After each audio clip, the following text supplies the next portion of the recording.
La Iglesia Católica estaba herida, desacreditada por escándalos de crímenes encubiertos, pacto con dictaduras y una desconexión brutal con la realidad. Durante décadas fue aliada al poder, cómplice del silencio y símbolo de privilegios. Y entonces llegó él, Francisco, el Papa argentino, el primer latinoamericano, el primer jesuita, el primero proveniente del sur, que no se arrodilló ante los banqueros, sino ante los pobres, que habló de desigualdad, migración, genocidio y sobre todo, incomodó al poder. Cuando el Papa Juan Pablo II ayudó a derribar el comunismo, lo glorificaron, lo vanagloriaron e incluso lo convirtieron en un gran aliado del poder.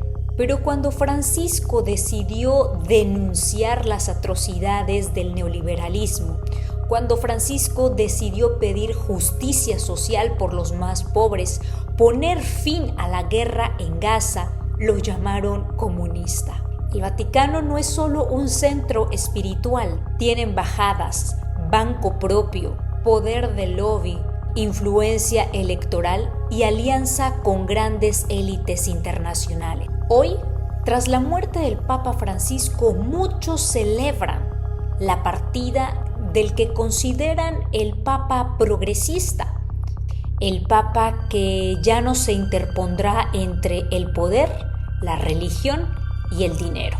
En este análisis geopolítico hablaremos del Papa comunista, por qué lo llamaban comunista y si realmente fue un comunista como la ultraderecha lo calificaba. Yo soy Carla Avendaño, analista político.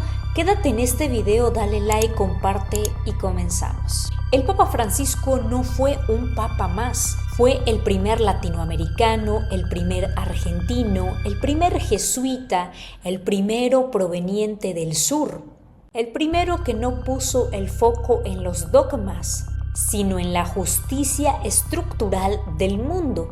En palabras del Papa Francisco, esta economía mata, refiriéndose al modelo capitalista, al modelo neoliberal que ha generado pobreza, desigualdad y muchos crímenes de Estado.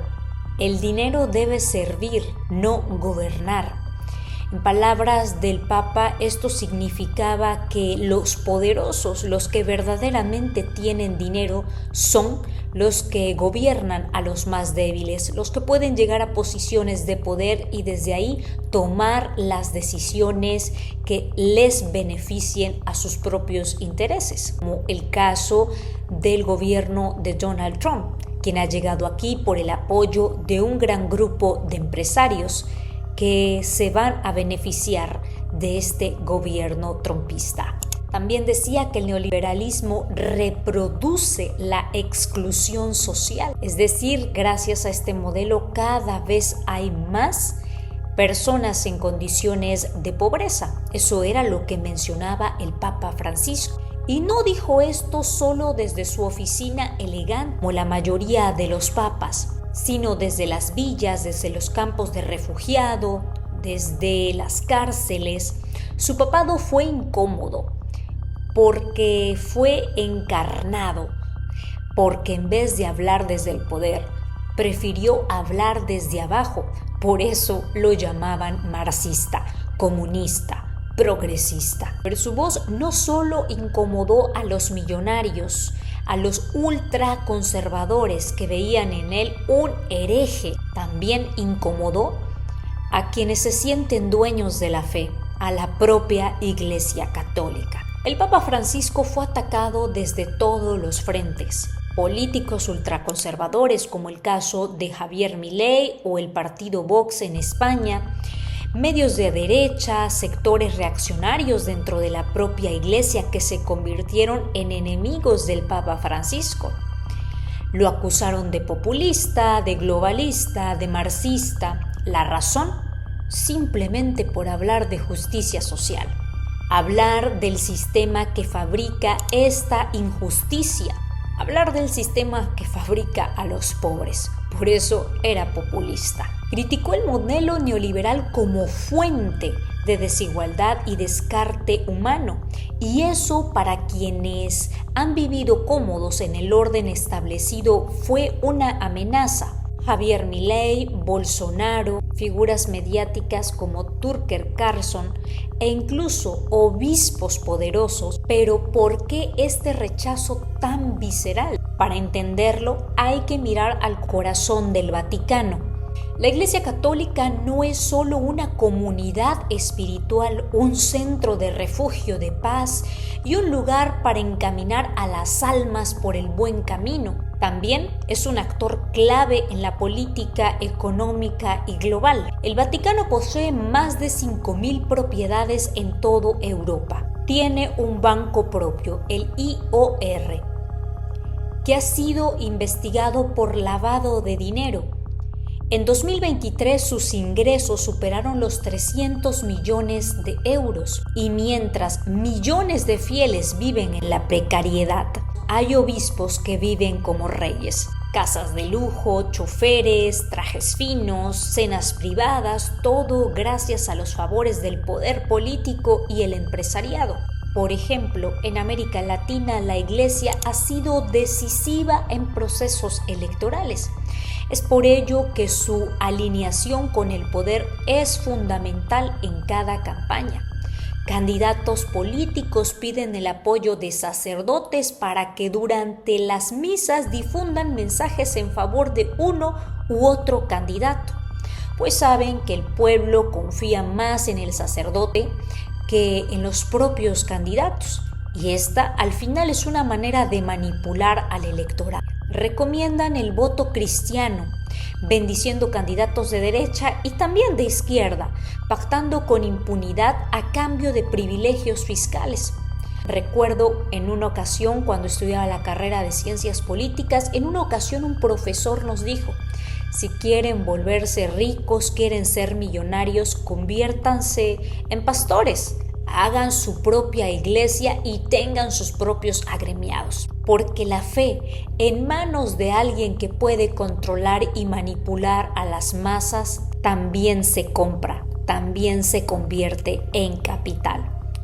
¿Cuántos pastores hay que se han alineado con uno u otro partido político para apoyarlo a cambio de beneficios económicos? Y eso fue lo que el Papa Francisco también se atrevió a cuestionar. No solo el capitalismo global, sino el capitalismo del alma. Sus palabras decía: prefiero una iglesia herida por salir a la calle que enferma por quedarse encerrada, haciendo referencia a todos aquellos sacerdotes, obispos y demás que nunca se atreven a poner un pie afuera de sus iglesias si no es para vivir la mejor vida, para pasear, salir de vacaciones y demás, pero para visitar a los pobres, a los enfermos, ir a las cárceles y demás, no asoman ni siquiera la nariz.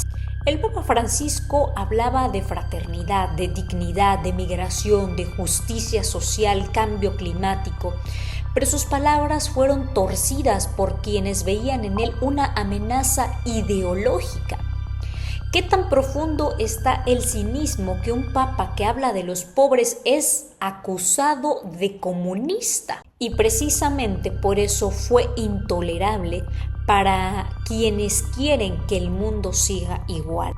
Hoy el Papa Francisco ha muerto y con él también podría morir la posibilidad de una iglesia más humana, más cercana, más crítica del mundo que lo rodea.